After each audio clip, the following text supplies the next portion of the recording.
Salam menjujuan, di Bapak Tulus Rasinina. Semoga kita semua sehat, tidak kekurangan satu apapun, dan masih bisa bersyukur dalam keadaan apapun. Amin.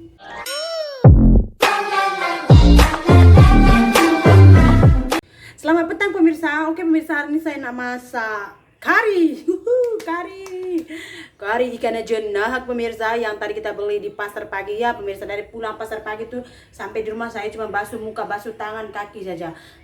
Lepas itu saya pegang kerja ya. Sampai sekarang saya belum mandi lagi pemirsa. Tapi sebelum pergi pasar tadi saya mandi.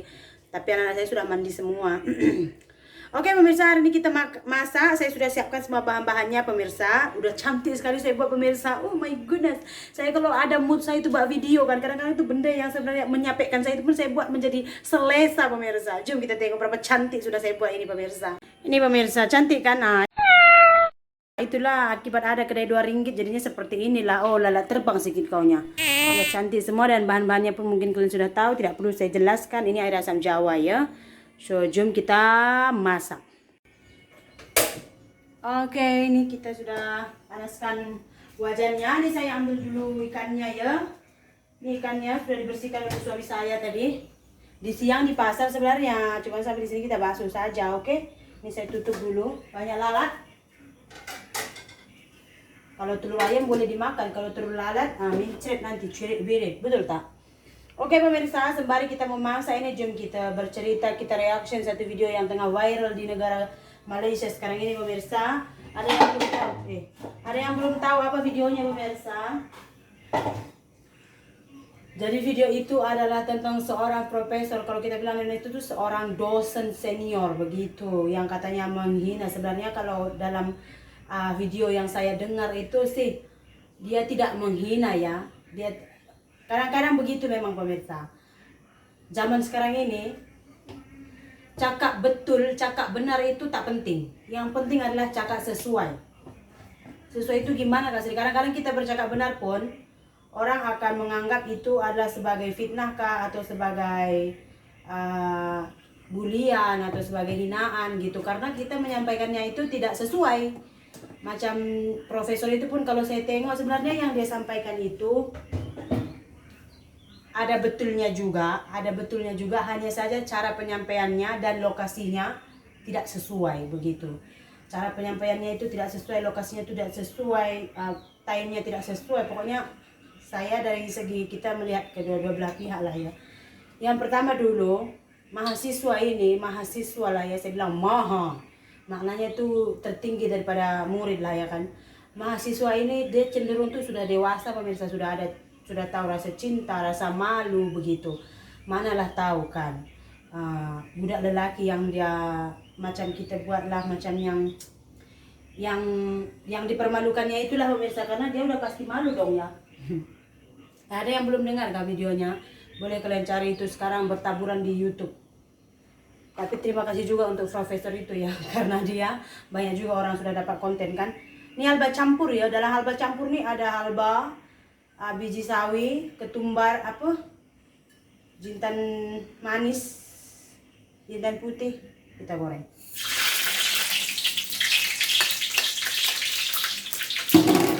And then kita masukkan serai, daun kari,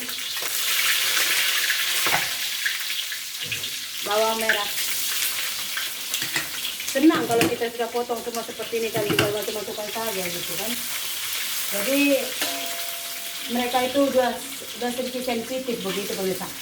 Cerita pemirsa, kawan SMA saya dulu hanya dibilang guru bahasa Inggris seperti ini. Jadi dibilangnya itu di kelas di depan orang ramai gitu ya kan.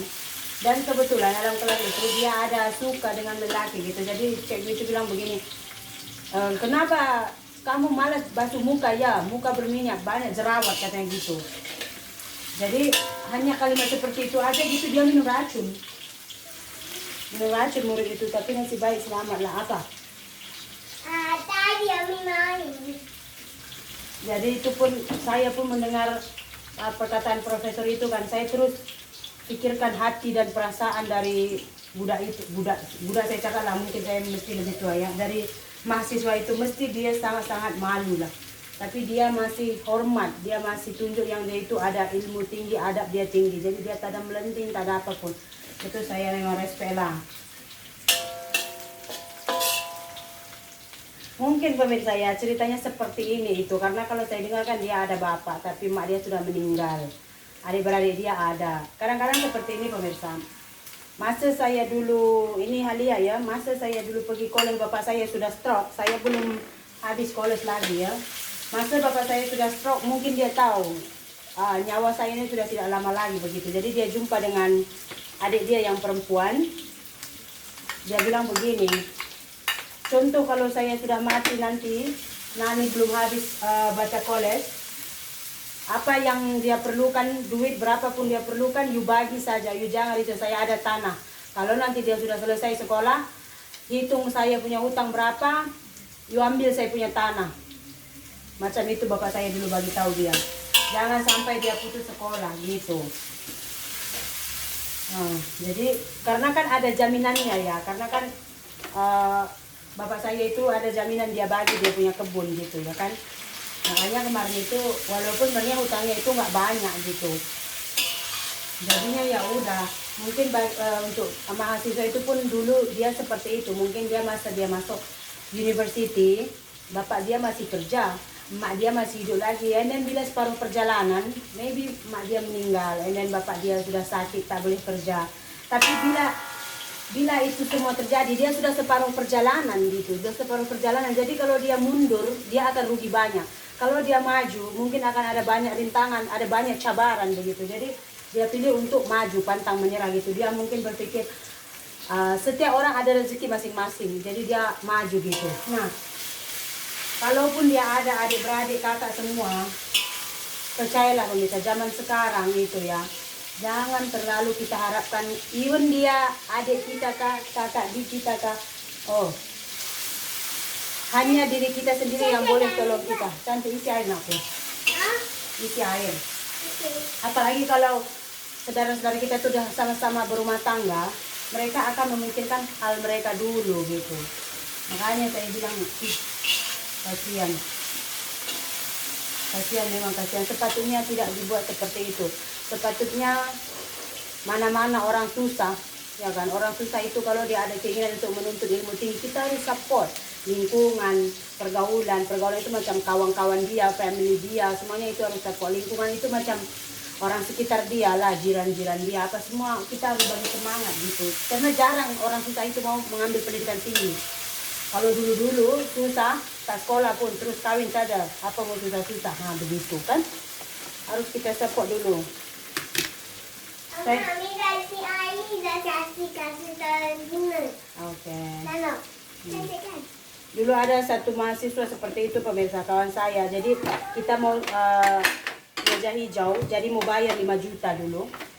Jadi ada 2 orang lagi belum bayar gitu. Kalau belum bayar yang 5 juta itu, dia tidak akan meja hijau gitu. Jadi dipanggil lah dia dari TOA gitu, suruh jumpa cikgu. Salah satu dosen itu bendahara sekolah lah, bendahara universitas college kita dulu gitu. Jadi suruh dia menghadap gitu. Jadi bendahara itu tanya, bila kamu boleh bayar. Kalau kamu, karena 1 minggu lagi mau meja hijau, mau sidang gitu. Kalau kamu tak bayar, kamu tak boleh meja hijau. Yang satu orang itu dia udah boleh konfirmkan paling lambat 2 hari. Karena bapak dia sudah bagi tahu, paling lambat 2 hari saya akan bayar. Yang lagi satu orang dia tak tahu bila boleh dia bayar. Sebab apa? Sebab orang tua dia pun cakap, 5 juta tuh dia tak boleh ambil, dia tak tahu lagi gitu. Kalau saya dapat pinjaman saya bayar, kalau tak dapat saya tak boleh bayar, itu macam. Jadi dulu ada satu cikgu itu dia orang Padang. Dia panggil kawan kami itu masuk ke office dia. Jadi dia tanya, bila kamu boleh bayar? Dia cakap, saya tak tahu cikgu. Sebab bapak saya pun itu meja hijau pemirsa adalah step last kita menyelesaikan university kita, betul? Step last. Jadi tak mungkin dia stop hanya gara-gara itu gitu. Tentu apa? Tak payah. Las-las cikgu itu bilang begini pemirsa, kamu tanya bapak kamu bila boleh dia bayar. Sementara itu saya akan bagi tahu bendahara, saya yang akan jamin kamu. Kamu boleh ikut meja hijau, saya yang jamin. Jadi cikgu itu buat surat jaminan lah. Budak itu boleh pergi meja hijau, dia yang jamin itu. Jadi 2 minggu bapak dia bayar lah duit itu, sepatutnya macam itu gitu. And then walaupun kita nak tanya kita nak soal siasat dia, kenapa kamu tak boleh beli ini, kenapa tak ada saudara-saudara mau tolong, RM800 saja, kenapa itu jangan di depan semua orang, karena itu macam kita mempermalukan dia kan. Panggil dia atau face to face video call atau panggil ke office, tanya masalah dia apa, and then kita bagi solusi. Kalau kita tak boleh tolong, sekurangnya bagi solusi macam idea apa yang boleh dia lakukan gitu, betul tak? Tapi kalau kita tegur orang itu di depan orang ramai, hai begini begitu, sementara dia setengah buat kerja kuliah online, itu walaupun perkataannya itu semuanya betul, tetapi itu sudah lebih kepada mempermalukan, betul tak pemirsa? Apalagi family saya ini yang kami ini golongan B40 pemirsa, agak terasa juga lah begitu. Walaupun profesor cakap itu saya tak nak tinggal dengan golongan-golongan B40 ini, kenapa? Kalau golongan 40 B40 macam kami ini ada kalau jiran kami orang yang kaya raya, adakah kami akan minta beras? Adakah kami akan minta dia duit raya, duit apa gitu? Enggak. Di Malaysia ini dia begitu pemirsa, ada golongan B40, ada golongan M40 ya, M40, T20 begitu. Jadi golongan-golongan itu berdasarkan gaji, jumlah pendapatan rumahnya gitu. Kalau macam kami ini B40 golongan B1, sebab gaji suami saya itu bawah dari 2.000. Kalau B2 2.500 ke atas kok. Kalau B3 4.500, pokoknya gitu-gitulah pemirsa. Kalau kami ini sudah entah biapa namanya, B minus kod, sebab tak pernah dapat gaji 2.000.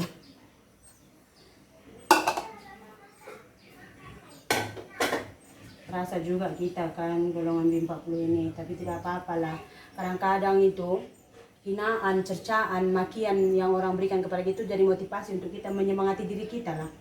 Oke, kamu menyepelekan saya. Oh, kamu ingat saya tak boleh kah? Saya akan tunjukkan kepada kamu kalau saya boleh. Saya dulu masa saya sekolah SMA, ada satu cikgu bahasa Indonesia, dia bilang begini pada saya. Kamu nggak akan tamat SMA. Kelas 2 SMA kamu udah kawin. Itu macam, sebab saya dulu gedik. Gedik sikit. Gedik itu bukan gedik lelaki tau. Gedik macam lari sana, lari sini begitu. Kamu tak akan tamat SMA. Itu macam dia cakap. Saya tahu, itu macam dia cakap. Sudah tamat SMA, sudah tamat kuliah pun tak akan kawin. Sebab apa? Sebab kita kena tunjukkan. Tak, kamu salah. Begitu. Hai darling, sudah tidur anak kita? Sudah. Ini tak masuk kan? Nanti sekejap lagi. Wih, wanginya ini orang. Bujang pun kalah. Oh.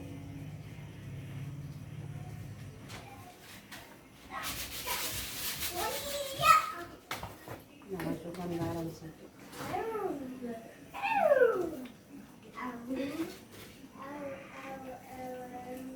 Bermacam-macam reaction juga pemirsa. Kadang memang cikgu-cikgu university ini kan, mereka itu memang kadang omongannya itu pedas, tapi justru karena omongan itu pedas, itu boleh memotivasi kita, tahu tak? Boleh buat kita itu semakin semangat.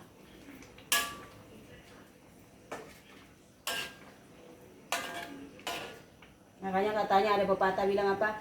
Jangan terbang dengan pujian, jangan jatuh karena hinaan. Berdirilah dengan kekuatan yang kamu ada. Kamu berdiri dengan 2 kaki kamu, bekerja dengan 2 tangan kamu, berpikir dengan otak kepala kamu. Begitu, bukan dengan kaki orang kamu berdiri, bukan dengan tangan orang kamu bekerja, atau bukan dengan otak orang kamu berpikir gitu. Makanya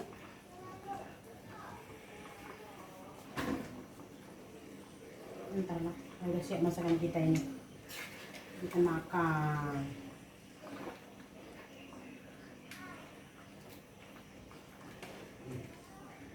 Lagipun itu video semester lepas lah. Kalau katanya semester lepas tuh maknanya sudah 6 bulan lepas kan. Tapi diwairalkan baru-baru ini gitu. Macam mana niat orang yang merekod itu, boleh dia simpan selama berbulan-bulan. Kalau saya paling lama foto itu di handphone saya paling lama 2 minggu. 2 minggu semua sudah tewas hilang.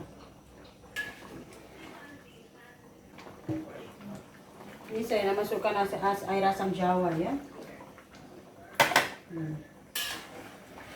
Ini tinggal kita tunggu sedikit kering, dan dah boleh kita angkat. Ini kita masukkan bendinya ya. Bendi merah pemirsa ini. Semalam ada satu uncle tuh dia mari naik motor, dia jual, kita belilah.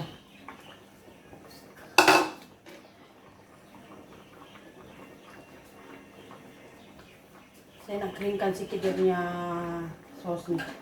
Saya tak bubuk santan ya, cepat basi sebab ini untuk sampai besok pagi.